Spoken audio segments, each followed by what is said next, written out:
So today is for me, it's the 29th of October. Is that for you? Yes, yes, Mother. Okay, In the morning. 29th of October in Plainfield, New Jersey. Yes. And we're going to be meditating on Govardhan a little bit in advance of Govardhan Puja. Can you see me along with the screen share or no? Yes, yes, Mother. You can see you on the screen also. You can. Somehow I can't see anybody. All right. So we are going to be meditating on Govardhan Hill. And this hill is Krishna himself in the mood of a devotee.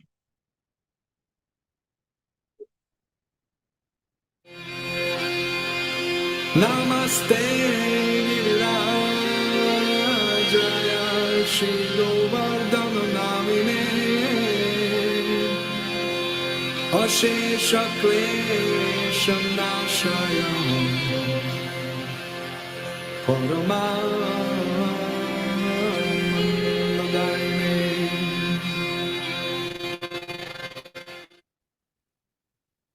Were you all able to hear that music? Yes,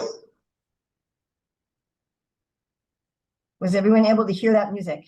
Yes. Okay, great. Yes. Fantastic. So we're going to first meditate on this very famous verse from the Srimad Bhagavatam, 10th canto, about Govardhan being Haridasya Varyo, the greatest devotee of Krishna. And our acharyas tell us that this verse was spoken by Srimati Radharani. So we're going to go through this particular verse. Of all the devotees, this Govardhan Hill is the best. So, of course, it's interesting that Sri Chaitanya Mahaprabhu gave Raghunath Das Goswami a Govardhan Shila and told him to worship the Govardhan Shila as Krishna. And yet we're told that he is the best of the devotees. So, of course, we're all very familiar with Sri Chaitanya Mahaprabhu, who is Krishna in the mood of a devotee. I'm just reading about this in Chaitanya Charitamrita Adi Lila, and Srila Prabhupada is saying there that it's important to respect the mood of each avatar. And of course, many devotees revered and worshiped Lord Chaitanya as Krishna, but he said to approach Lord Chaitanya as if he's in the mood of the enjoyer is going to be disturbing him. So although we worship Sri Giriraj Govardhan as Krishna, following the instructions of Sri Chaitanya Mahaprabhu and Srila Prabhupada, still we respect that he's in the mood of being the best of his own devotees. You know, in this material world, most of us don't like to be a servant. We want to be a master. Most people don't tell their children now, I want you to grow up and be a servant. But being a servant of the Lord is so relishable that the Lord likes to be a servant of the Lord. So let's look at how Govardhan is the best of the devotees. So Srimati Radharani continues, this hill supplies Krishna and Balaram, along with their calves, cows, and cowherd boys, with all kinds of necessities. So we know that Krishna says that one who says, I am your devotee is not, but one who says, I am a devotee of your devotee is actually the devotee. So Govardhan Hill is the best devotee of Krishna because he's the best devotee of the devotees. He's supplying not only Krishna and Balaram, so he's supplying Krishna and Balaram directly, but he's also supplying their cowherd boys, their calves, and their cows. What is he supplying them? So he's giving them water. Now, of course, today, if you go to Govardhan Hill, you won't see water. But there it says from the waterfalls, Krishna and Balaram drink them. They use them to wash their feet and their mouths. I mean, nowadays in most of the world, if you find water in nature, you don't drink it. It's polluted. But this water was pure. And many beverages. So among them honey. So many beehives on the trees. that the honey was dripping from the beehives, and you could just collect it in a pot. And mangoes and pilu. So you could pick the fruits and you could make juice and drink the beverages. And soft grass for feeding the transcendental herd. So not only serving the cowherd boys, but also serving the cows, not discriminating, well, these are human devotees, these are animal devotees, but serving all the devotees. So if we want to be a good devotee of Krishna, we serve Krishna and we serve the devotees and all grades of devotees. Raghunath Das Goswami in Manashiksha talks about how we can think we're getting purified if we're following strictly, but we might actually be bathing in donkey urine that's burning us. And Srila Bhaktivinoda Thakur says one way we can be bathing in donkey urine, thinking we're bathing in nectar, is if we are very nice to the rich and powerful people and we ignore the humble devotees. So Shri Girigaj Govardhan, he takes care of all the devotees. And then he gives nice caves and trees where Krishna and Balaram and their friends can sit, play, and lie down. So tree trunks and caves. And these caves give pleasure when the weather is too hot or too cold or when it's raining. So natural, we have this water, we have caves, natural homes. And of course, these are not just like ordinary caves that are just full of rocks, but they're full of all delightful places to sit and relax. And caves are naturally an even temperature. So when it's too hot or too cold outside, they're very nice, even temperature. So he's providing places for them to stay. You know, when we provide places for the devotees to stay, places for them to relax. And there's also roots for eating. So Krishna and the cowherd boys, they're digging up the roots and eating them. And Govardhan's providing jewels. So as people get more sinful, to get jewels, they have to go deep into the earth in these horrific mines. We were saying recently an opal mine, where miners were going deep into the earth and living in horrific situations without proper air and sunlight, chipping away at rocks just to find some opals. But when people are more pious, the earth is putting these jewels on the center, on the surface rather. So Shri Giriraj Govardhan, he's putting these jewels right on the surface for Krishna and Balaram and their friends to just pick up and ornament themselves. And then nice places to sit. So, you know, in our modern parks, we have benches, man-made benches out of wood and stone and like that. But Giriraj, he's providing natural benches under the shade of trees. Now remember, Giriraj is Krishna. And so what's he doing there? He's doing all this with his own body. We understand that Govardhan is like Krishna lying down, Radhakund Shamakund are his eyes, right? And he's lying down. If you go to some temples, especially in South India, like in Kerala, many years ago, we went to this temple of Vishnu where he's, you know, lying down. So Giriraj is like that. He's Krishna lying down, and from his body, he's making caves, giving roots for eating, giving honey and fruit juice, giving places for sitting. So this is the ultimate service. This is why he's the best of the devotees, because he's giving this service from his own body.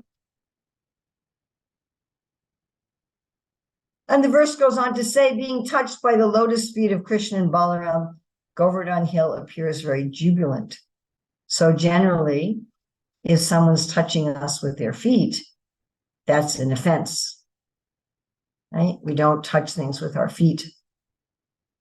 But Krishna, in the form of Giriraj, he's enjoying being touched by his own feet. Of course, he's also enjoying being touched by the feet of the devotees, the cows, not only the cows. There are so many other creatures, monkeys, donkeys, peacocks, deer, pigs that are running all over Govardhan. And he's enjoying this touch of the feet of the devotees. By the way, this photograph is from New Mayapur, France.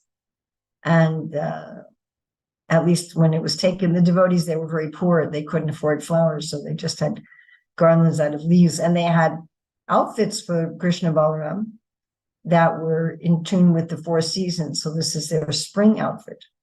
And it really looked like Krishna and Balaram were walking through the spring forest in Vrindavan, and bits of the forest were attaching themselves to their clothes and so forth. So Govardhan Hill shows us how we can render pure devotional service, which is why the devotees pray. This is, of course, a prayer by Raghunath Das Goswami. So we're now going to look at the famous Govardhan Lila, which is, of course, coming up next month in Govardhan Puja. And this is where the cowherds were preparing a grand sacrifice.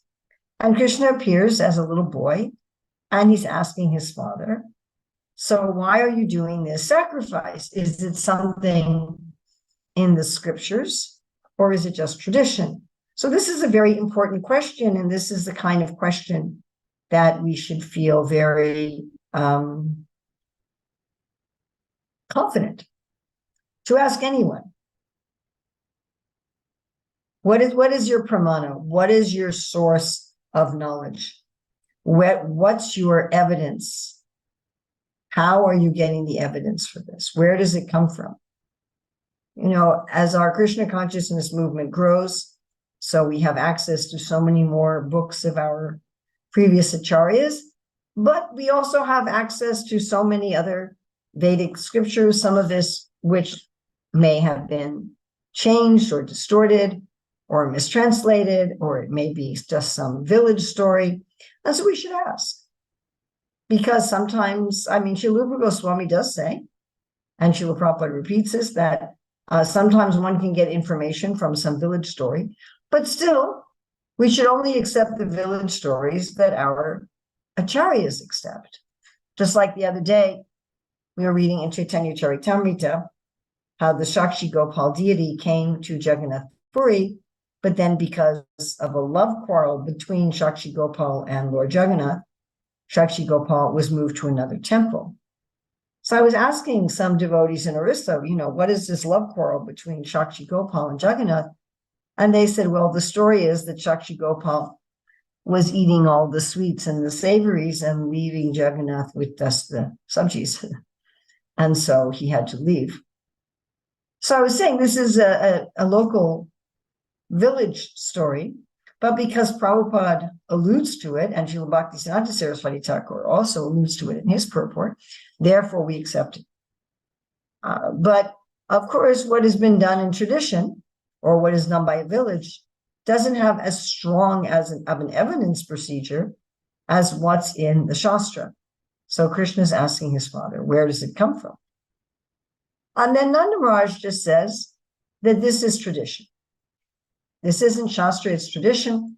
And he says, we're agriculturalists, we're Vaishyas, we're in the field of resources, and therefore we're dependent on the land and the cows, and we're dependent therefore on the rain. And so therefore we have to worship Indra, who gives the rain. Otherwise, we're not going to have any rain. So Krishna then does something very interesting. Krishna preaches a kind of one could say atheistic or materialistic philosophy, where he says that the demigods and God, they're not going to respond to worship and prayer. They're just going to give you the results of your karma. And, you know, he's really talking about them and himself, of course, as if they're just some low-level bureaucrat. You know, like if you call some government office or some company and you say, you know, I had this problem and this, sorry, that's the rule. Oh, sorry, that's the rule. Sorry, that's the rule. Right? I just have to follow the rule. So Krishna is saying that the demigods, the great demigods, are like this. There's just a rule. This is your karma. This is what you get. And you can worship them and you can talk to them, and it's not going to make any difference. Now, of course, there's some truth to that.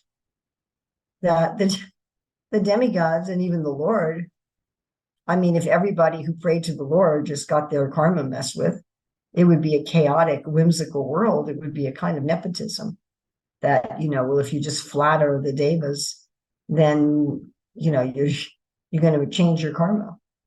At the same time, things are run personally.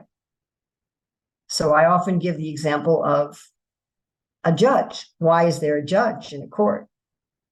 Now, the judge is not there only to keep the rules of the courtroom, because you can have a very low-level person do that.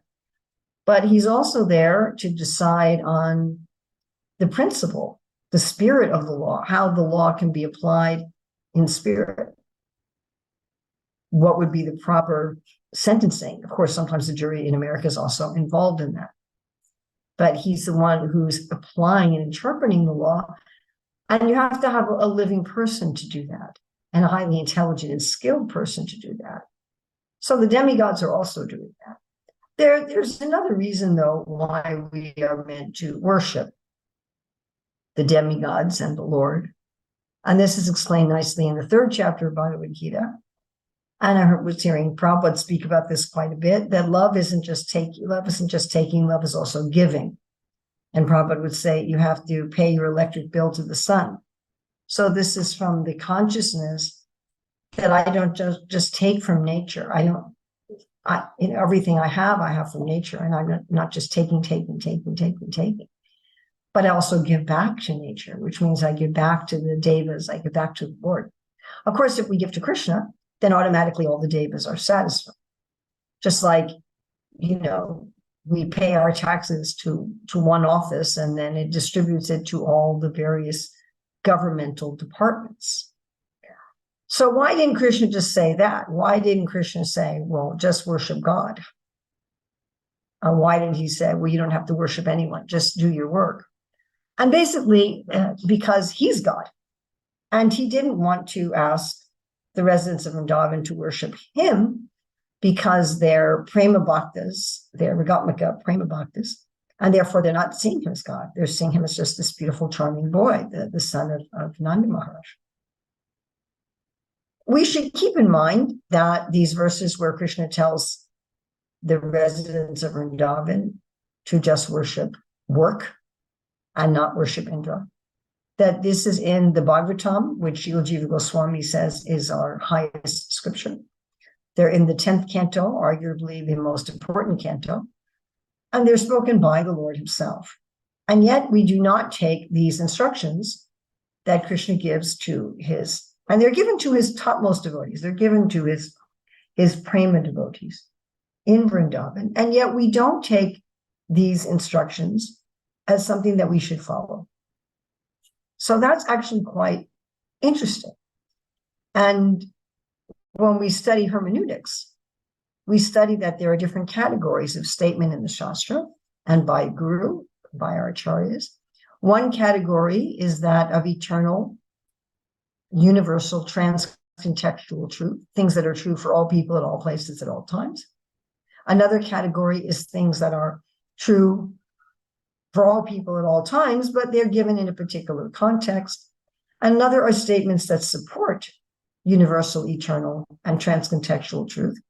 And then there are statements that oppose universal, eternal, and transcontextual truths. Now, most of those are statements by the demons, such as Kamsa in the wrestling arena saying, take away all of Krishna and Balaram's jewels and wealth and throw them out of the city, which is obviously a statement that's opposed to Siddhanta. But here we find the situation where the Lord himself is saying things that are opposed to Siddhanta. And in order to understand these, we have to have also Guru and Sadhu. So then Krishna had said, look, you already have a sacrifice going on here. Why don't we worship Govardhan Hill? Why don't we worship Govardhan Hill and the cows and the local brahmanas? That's really where we're getting our prosperity from. Now, this is also interesting because at the modern day, people who worship just nature deities like forests and mountains and trees are called pagans. And generally they're worshiping Prakriti. And often they're worshiping not even the great devas like Indra and Chandra, Kartikeya and so forth, Ganesh, but these are semi-demigods. They're beings that have more powers than humans. Every mountain, every river, every forest has some higher entity or mystical entity that's in charge of it. But these are generally considered kind of lower level religions. So it's just, sorry that I'm in India. I'm actually at Govardhan. Of course, the power goes off here, but I'm still online, yes? Can someone tell me, am I still online? Yes, Mataji. Excellent. All right. So it's interesting also. First interesting that Krishna was teaching some materialistic philosophy, and then interesting that he's propounding something that's going to appear to the world as some kind of pagan, low-level religion. And I just recently met with David Haberman, who wrote a wonderful book called Loving Stones about Govardhan. David Haberman is a initiated Pushti Marg devotee, plus a recently retired longtime professor of religion at University in Indiana. And he writes extensively there of how there are religions in the world that make this absolute separation between God and nature, between God and the world. And when they do that, these religions cause environmental havoc. And then one of the wonderful things about the various Vedic traditions, commonly called Hinduism, but the various branches, including, of course, our Gaudiya Sampradaya, is that we don't see that God is separate from nature. And Govardhan worship is perhaps one of the most extreme manifestations of this philosophy, that God takes the form of a hill, and that God himself is there in the form of a hill and in the form of all the stones on the hill. So Krishna said, let many different kinds of food be cooked, from sweet rice to vegetable soups. This is actually a picture of an offering being made to Giriraj. And then he said the Brahmanas must invoke the sacrificial fires, then feed the priests and reward them with cows and other gifts. So this was really a grand festival. Now, of course, this is our Gaudiya Vaishnava Harvest Festival. In most cultures, there's a harvest festival, and usually it's at this time of year, at least in the Northern Hemisphere. So this is our Gaudiya Vaishnava Harvest Festival. And of course, Krishna in the Bhagavad Gita says that he is these months. He is these months of the harvest festival. And this grand celebration, and of course, you know that among our different festivals, Govardhan Puja is one of the few where we don't fast. We don't fast and then feast. We only feast. So everyone should be fed. The Brahmanas should be fed, all the different people. The cows should be given grass. The food should be given to the dogs even. Everybody should be fed. And Krishna says, then after that, interestingly enough, says after that, present your respectful offerings to Govardhan Hill. So all of the mountains of food that were being offered to Govardhan Hill. Then Krishna said, you should dress and decorate yourselves handsomely, and then you should circumambulate the cows, you should circumambulate the brahmanas, you should circumambulate the sacrificial fires. We often do this after initiation or wedding. And you should circumambulate Govardhan Hill. And in the Gopal Champu, it says that, if you don't want to walk, you can take a bullock cart around Govardhan Hill. And of course, the circumambulating Govardhan Hill is a very popular form of worship. Right now, I am literally right across the street from Giriraj Maharaj from Govardhan Hill. And especially since now it's Kartik. So there's at any time of the day or night, there's so many people circumambulating Govardhan Hill. And then Krishna declared, I am the Govardhan Mountain. And he ate all the offerings. So it's interesting that many times we accept something on faith. We don't have any tangible, concrete, sensory experience of it. And sometimes Krishna actually demonstrates this. Of course, like we think of the Bhagavad Gita, where Krishna demonstrates that he's the Virat Rupa. You know, we have so many descriptions of the Virat Rupa in the Bhagavatam, but there in the Bhagavad Gita, Krishna actually shows it. You know, he's talking about in chapter 7, 9, and 10, I am the taste of water, I am the strength of the strong, I am this, I'm that. And then finally Arjuna says, hey, can I see it? And Krishna shows it. So, you know, we hear that Krishna and Govardhan Hill are the same, but at least during this festival, Krishna actually showed that he was the same. Of course, it was interesting that there was Krishna with everybody in Vrindavan worshiping himself in the form of the hill.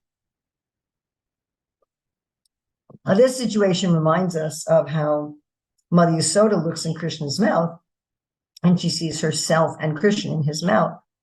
And she's not seeing a picture or a video, she's actually seeing herself. And Lord Brahma in the 14th chapter of the 10th canto comments on this. And he says, so if Mother Yasoda saw that I am within your belly, how am I outside of your belly talking to you? How is this happening? So, of course, this is the great mystery of how the Lord exists beyond time and space. So then, according to Gopal Champu, as everyone was circumambulating Govardhan Hill, they were singing a song.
We have a nice quote from Krishna book, chapter 24. You can see a picture of Sri Chaitanya Mahaprabhu's Govardhan Lila that he gave to Raghunath Das Goswami along with the Gunjamala. Bhaktivinoda also worshipped a Govardhan Lila. And Prabhupada writes, the identity of Krishna in Govardhan Hill is still honored, and great devotees take rocks from Govardhan Hill and worship them exactly as they worship the deity of Krishna in the temples. The followers of the Krishna consciousness movement may therefore collect small rocks or pebbles from Govardhan Hill and worship them at home, because this worship is as good as deity worship. So, of course, worshiping rocks from Govardhan Hill is really only done in the Pushti Marg and the Gaudiya Sampradaya. All right, so somebody wasn't happy about this whole thing. And this is Indra. Just see the impudence of the inhabitants of Vrindavan. They are simply inhabitants of the forest.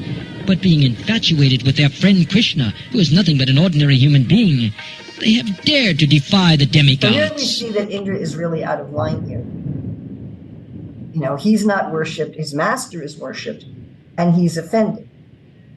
I mean, if we're going to think of some equivalent, we could say, you know, suppose you're at some function with your Guru Maharaj, your Gurudev, and you expected to be honored, but instead your Guru's there and your Guru's honored. And then you're all offended. Why didn't I get honored? So that was the problem. And then Indra becomes very angry. He reacts way out of proportion to the situation at hand.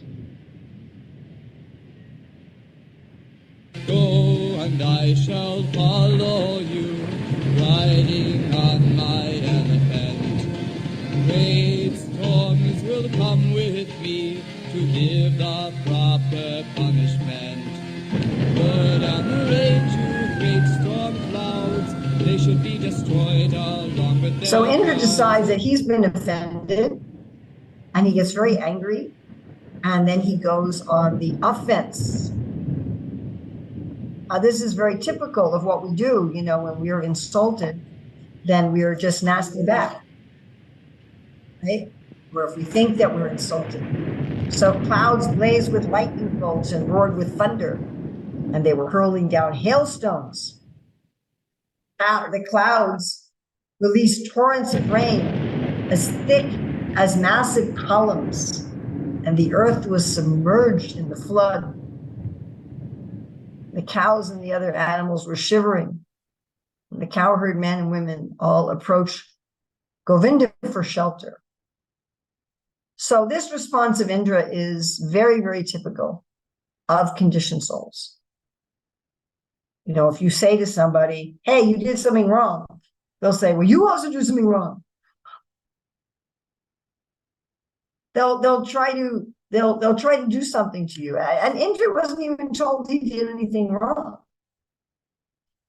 I mean, Krishna just said, hey, I want this done to Govardhan. And Krishna showed that he was Govardhan. And Indra, being a devotee, should have been happy that respect was being shown to his master in this wonderful way. And instead he took it, I'm being insulted. I'm not being cared for. I'm not being treated the way I deserve. And he released the fury of the destruction of the universe. So he wanted to kill all the devotees and destroy Vrindavan. I mean, this story is really amazing in many respects because this offense of Indra is a huge offense to try to kill the devotees, to kill Krishna's cows, to destroy Vrindavan. I mean, I think it's hard to think of you know, very many offenses that are greater than that. So they were shivering, they approached Govinda for shelter. And this is, of course, also interesting from a Rasika position because the devotees in Vrindavan, they see that Krishna is just a little boy. In fact, because they see that Krishna is a little boy, therefore Krishna didn't say, don't worship Indra, worship God, and I'm God. Oh, worship Govardhan. Because it would disrupt them to see that Krishna is God. Yet, when there's difficulty, they take shelter. And they say, Govinda, save us. Now, this is just fascinating. You know, if you can think in your community, if there was some kind of huge disturbance, would you go up to some little 7-year-old, 8-year-old boy and say, save us, save us? I mean, it's laughable. But even though the devotees are in this yoga maya and they're in this mood, still they have this sense of taking shelter of Krishna. So Bhagavatam says that Krishna says by his mystic power, I will counteract this disturbance caused by Indra. When I break the false prestige of those bereft of goodness, my purpose is to bring them relief. So we're very attached to our ahankara, to our false ego, but actually our false ego is simply making us suffer in so many ways. And so a lot of what Krishna does in our life that we perceive as catastrophic and painful is really Krishna trying to get rid of something that's causing us pain. You know, just like a doctor, if you have some unnatural tumor growth, and it's pressing on things and it's causing pain. So the doctor will remove it. And of course, the process of removing it is also temporarily painful. They may have to make some incision and take the tumor out and so forth. But then afterwards, you're like, ah, what a relief that this thing is gone. Yeah. So Krishna's like that. He's removing the tumor. He's removing the infection. But that process of removing it feels very painful to us because we associate ourselves with the false ego. So Krishna says, I must protect the cowherd community. I'm their shelter, their master, and they're my own family. Now you could say, well, everybody is the family of God. Aham bija pradapita. Krishna is the father of everyone, the grandfather of everyone, the mother of everyone. But still, these are people related to him in this loving mood of being his family. So Krishna says, I've got to do something. Now, what he decides to do is really amazing.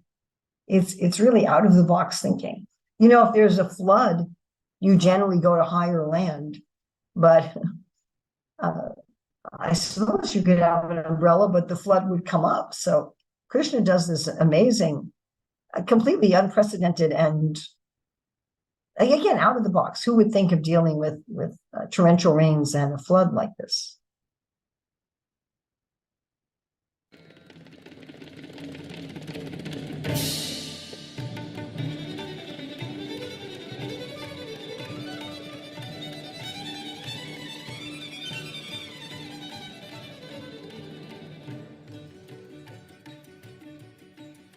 So Krishna deals with this situation by lifting up Govardhan Hill and asking everyone to come under the hill. And that's what everybody does. They come under the hill like a big umbrella. There were so many residents. I mean, Nanda Maharaj had 900,000 cows. Of course, Govardhan Hill, it is a big hill, but still for everyone to come under the hill, and that anybody, and you know, people were certainly astonished that Krishna was doing this. At the same time, they, of course, later on, they were asking, is Krishna God? We have this happening in the Bhagavatam. But mostly they were just thinking, wow, Krishna is so wonderful that he's doing this. And in Nanda Vrindavan Champu, it says that ordinarily a large cowherd community, which included many thousands of cows, calves, bulls, and so on, could not fit under the base of a medium-sized hill like Sri Govardhan. However, because the hill was in ecstasy, being touched by the hand of the Supreme Personality of Godhead, it acquired inconceivable power and even felt the hundreds of deadly thunderbolts thrown upon its back by angry Indra to be offerings of soft, fragrant flowers. At times, Sri Govardhan was not even aware that the thunderbolts were striking. I think we all have this experience whenever we're really absorbed in something that we love, that we all of a sudden our back hurting us or our head hurting us or something, we just don't even notice it anymore. And we forget about all of our troubles. So what to speak of when we're really fully absorbed in the service of the Lord, the troubles of the world are not even noticed by us. And it says that because what about everybody else? Krishna held this hill for 7 days. And people they didn't have to eat, they didn't have to sleep, they didn't have to drink water. They were drinking the beauty and sweetness of Krishna. So they didn't feel hunger, thirst, or fatigue. So Govardhan Hill didn't feel any difficulty. The people under it didn't feel any difficulty. And Krishna, holding up the hill with the little finger of his left hand, he didn't feel any difficulty either. The only person that felt difficulty here was Indra. So Indra, he just couldn't understand, why isn't my plan working? Why aren't I able to kill everyone and devastate everyone? So after 7 days, he gives up. Now, this shows the difference between, say, Indra and Ravana. So with Ravana, he's fighting Krishna, fighting Ramachandra, and we just had Ram Vijay. And with Ravana, one son after another, one brother after another, Ram and Lakshman are killing them. And rather than saying, maybe I should surrender, even though so many friends and relatives are telling him to surrender, Ravana just keeps fighting until the end, till he's killed. Whereas Indra, being a devotee, even though he was overcome by false ego and pride, he does, oh, wait a minute, I think I've made a mistake. So he says, stop, don't do this anymore. So we may offend the devotees, we may make so many mistakes. That's natural, if that's expected, but hopefully we don't make this big of a mistake that we try to kill everybody in Vrindavan. But we should come to a point that we realize our mistake, that we stop, and that we decide that we're going to rectify. Krishna says, Apichet Sutracharo, my devotees, even if they commit some abominable actions. But why? Because they stop, they rectify. That's the difference between the demons and the devotees. The demons may do something horrible, but they don't recognize it. Their false ego will never allow them to say that they've done anything wrong. Whereas the devotees, they rectify, they repent. And there's so many examples like this in the Shastra, and of course this is one of them. Then Krishna says, he sees Indra stop, says, my dear cowherd men, please go out with your wives, children, and possessions. And then while everybody looked, Krishna put down the hill in its original place, exactly as it had been before. And then everyone in Vrindavan, they came forward to greet Krishna. So the demigods sang his praises and showered flowers. And now there was not only the festival of Govardhan Puja in Vrindavan, which had happened, of course, a week earlier, but now there was a festival all over the universe.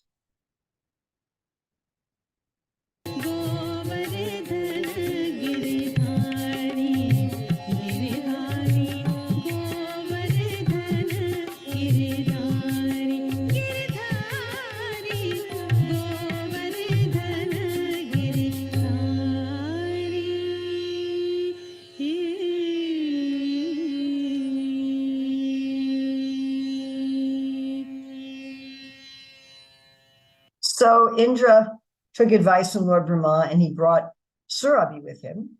Lord Brahma said that Krishna will be kinder to you if you come with his devotees, Surabhi. And it's also interesting that Indra came to see Krishna in a private place. So in one sense, Krishna had already shamed Indra publicly by lifting Govardhan Hill because Indra's offense was very public. But apologies are difficult. Apologies are not easy. And Krishna allowed Indra to make his apology privately. So this is astonishing, the kindness of Krishna, that even though Indra had acted so wrongly out of his false ego, Krishna was still allowing him, right? Like when Mahaprabhu defeated Keshwara Kashmiri, it was semi-private. I mean, he had some of the students there, but it wasn't in some big public arena. Krishna's chastisement of Lord Brahma for stealing the boys and calves was certainly very private. So that's not always the case. But generally, when it's Krishna's devotees who mess up, Krishna allows them, at least he allows them the opportunity to repent privately. So Indra was very ashamed. So this is, again, the hallmark of a devotee, that when a devotee commits some offense or messes up, they feel some shame. They feel some deep repentance. Now, not that they're wallowing in shame and tamagun and hating themselves. Shame is felt actually because one loves oneself and one sees, I am a pure soul, Jivaraswarapayam Krishna Nichadas, I am an eternal servant of Krishna, and yet I was acting in this horrible way. So Indra fell down and he laid his helmet, which was as effulgent as the sun, on the Lord's lotus feet. And Indra recognized, now this is also very significant, and we could study this in depth, about how Indra apologizes. He doesn't just say, I messed up. As I say, giving an authentic apology is very difficult. And the reason it's very difficult is that we want to believe that we're well motivated. And so therefore we'll say, well, I did the wrong thing, but actually I'm really a good person. I think that's because we have a sense that as a soul, we're good people. But Indra here was admitting his internal fault. He said, engrossed in pride over my ruling power, ignorant of your majesty, I offended you. So he's admitting it was his own pride. He says, oh Lord, may you forgive me. My intelligence was bewildered but let my consciousness never again be so impure. Of course, it's interesting. That doesn't mean that he has no free will, because he gets offended with Krishna over the parijata tree. So Krishna says, I wanted you to always remember me. If someone's intoxicated with power and opulence, they can't see that I'm nearby. They don't understand that their power and opulence is coming from me. We think about, the discussion between Hiranyakashipu and Prahlad. How Hiranyakashipu said to Prahlad, where do you get your superhuman power? And Prahlad says, well, same place you do. You get your power from God, and so do I. But when people are very arrogant, they don't understand that everything's coming from Krishna. And so Krishna says, execute my order and remain in your appointed position, but be sober without false pride. So this statement of the Lord is really indicative of the Lord's kindness. I think the vast majority of us humans, if we saw someone abuse his power and authority the way Indra did here, to this extent, we would strip him of his title and his position. And Krishna says, keep your title and your position, but behave yourself. So then Surabhi bathes Krishna with her milk, and Airavata bathes Indra with Ganga water. And so at this point, Krishna got the name Govinda. He became the Indra of the cows. And all creatures, even those naturally cruel, became free from envy.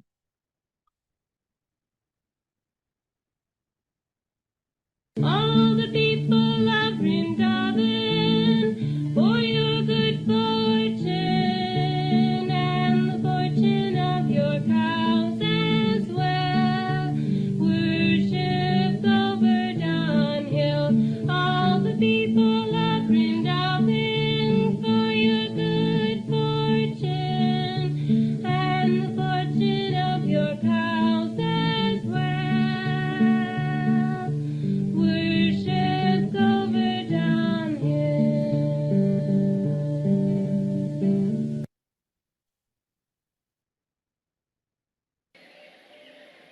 Gidhi nripaharidasa sreni varjati namah Mritamidamoditam sriradhika vaktra chandra Brajanavati lakatte kliripta vidaik sputang me Vijanikatanivasaṁ dehi Govardhan tvam.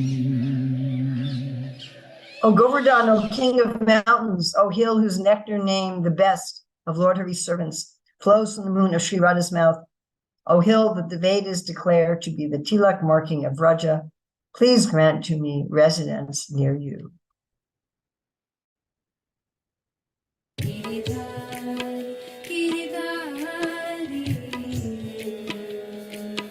So I hope you enjoyed this presentation.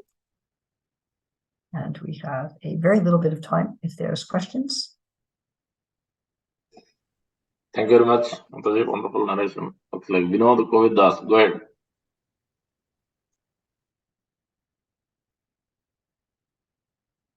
That was supposed to be a applause or hands.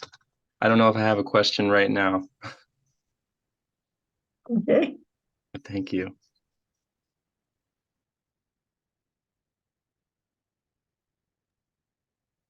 Anyone else has questions, reflections, comments? Unmute yourself or raise your hand.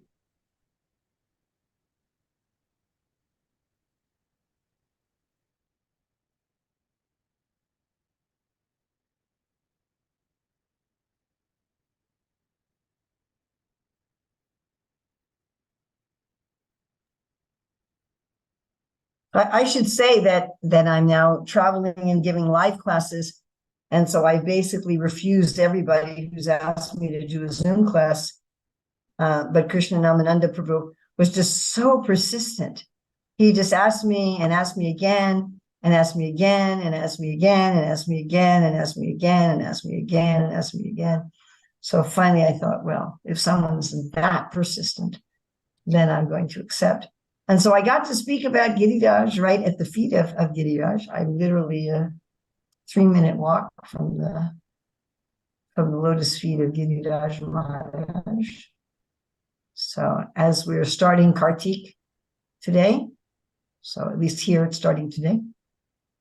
So I hope you have a wonderful Kartik, and I hope that you all have the blessings of Giriraj Maharaj and Srimati Radharani Thank you. and all of our parampara. And thank you for this opportunity. Thank you. I think Mataji, Anjana Hare Mata, you have Krishna. question? Hare, Looks like Hare the Krishna. Yes. Right. Hare Krishna, Mataji. Yes. Yes. Hare Very Krishna. nice class. Yes. Hare Krishna. Yes.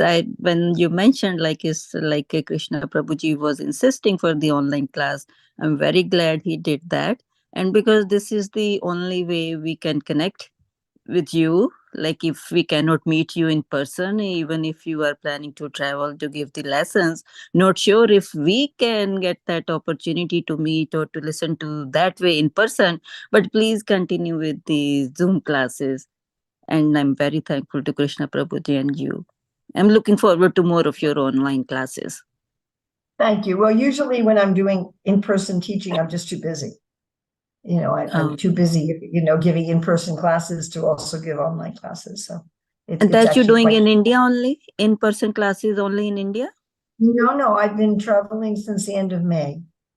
So I was teaching also in Chicago and all over Europe and Middle East, and now India.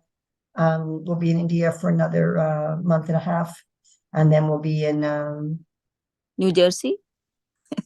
will we be in New Jersey? No, we'll be in Malaysia and Indonesia and New Zealand and Australia. So I don't have any current plans for New Jersey, but we'll see. We'll see what Giriraj has in mind.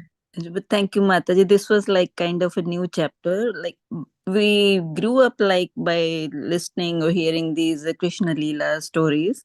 And this was one of the chapter you explained really well. And for me, it was like a hearing after a long time about that Krishna Lila connected to like this, that Parvat and the story like the Bal Lila kind of, right? Yes. All right. Well, again, thank you very much. And Hare Krishna Mataji. Mataji, please accept my humble obeisances and Dhanapram. Can I ask question Mataji or I think? sure. Good. Javis. Okay. Mataji, is a Govardhan Hill is there since the Dwapar Yuga, or I heard Lord Hanuman also related to the Govardhan Hill. So in which yuga it came actually? Oh, well, there's various stories in different shastras, but actually Govardhan Hill exists eternally in the spiritual world and is manifest here when Krishna, in advance of Krishna's Leelas, so that when Krishna comes to do his Leelas, it's already here. And of course, gradually it will disappear. So as time moves on, Govardhan Hill is going into the earth. And Mataji, I heard that the Govardhan Hill finally becomes slowly smaller and smaller. They're completely going the disappear. Correct. This is the Correct. end of the beginning of the huge crisis, or this is the so how to understand that when this Govardhan Hill going to disappear, then the Kali Yuga on the ramped up the huge, or how the or the creation Well, ending. Kali Yuga's got another 427,000 years for them. So we have quite a lot more Kali Yuga to go. But we know there's 10,000 years of Mahaprabhu's glorious movement. So certainly when the Dham no longer manifests, things are much more difficult for people. Attaining prema is a lot harder when the Dham is not manifest. Yamuna is already drying up in Vraj. You know, the Dham is always here, but it becomes manifest and unmanifest according to people's mentality, people's piety. Okay, I do need to go. Thank you Yes. very much. I'm grateful for your Thank time. you, Mataji. Valuable time.